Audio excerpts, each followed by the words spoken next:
How about this one? Here we have hidden scenes that were uncovered in ancient paintings. Scenes? You know how I picked this one? Because we were always having a laugh at those restorations.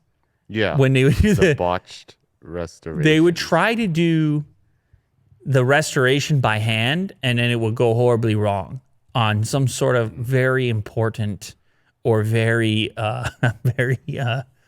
what would you call it? Like historic. Valuable. Sure. And somebody would take it upon themselves to try to restore it to its original glory, and then they were hired to do so. Right. Well, in some cases, no. The No? famous one, it was just a worker there at the church who thought they could touch it up and improve it. Oh, and everyone was like, that one. And everyone was like, oh, no, you shouldn't have done that because... Why?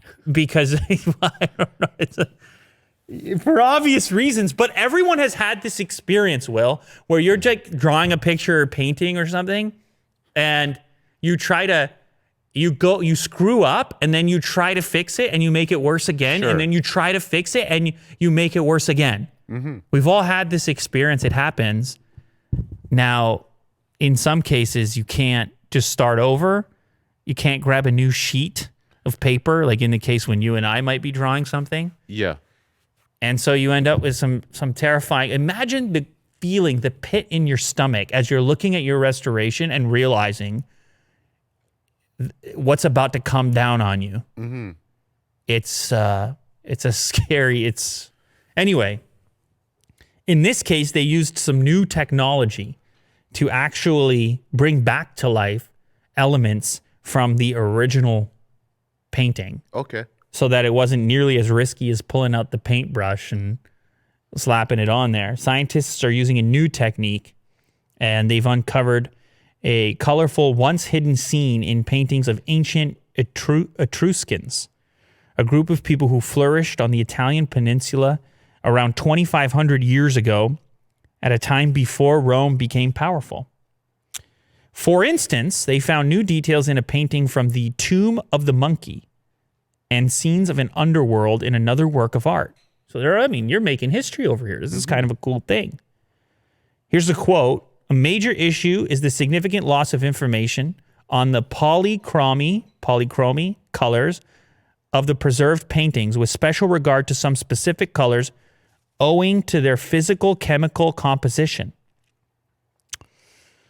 So like certain colors are more inclined to fade away, like the indigo and things like this, and you like to lose information in there. So to reveal the paintings, the scientists use a technique called multi-illumination hyperspectral extraction. They take dozens of images in the visible, infrared, and ultraviolet bands of light, process them using statistical algorithms developed at the National Research Council of Italy in Pisa. You know they got to do it in Italy because they care about the artworks, Will. Yeah. And they got to find whatever way possible to bring the history back out. The technique can detect Egyptian blue, a color developed in ancient Egypt that has a very specific response to single spectral light band.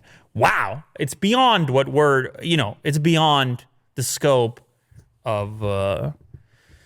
It's complex, obviously, but the outcome is cool. I mean, you're bringing back to life details and specifics that were previously thought to have been gone forever. I mean, you look at this sample right here.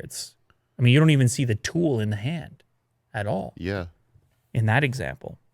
I know you're an art guy, Will, so I got to bring that up. No, this is very cool. Using science, materials. Science and art. Yeah. There was another example recently when the dude was taking those microscopic photos of the paint strokes. Remember that guy? That was, Yeah. that was equally wild. Super cool.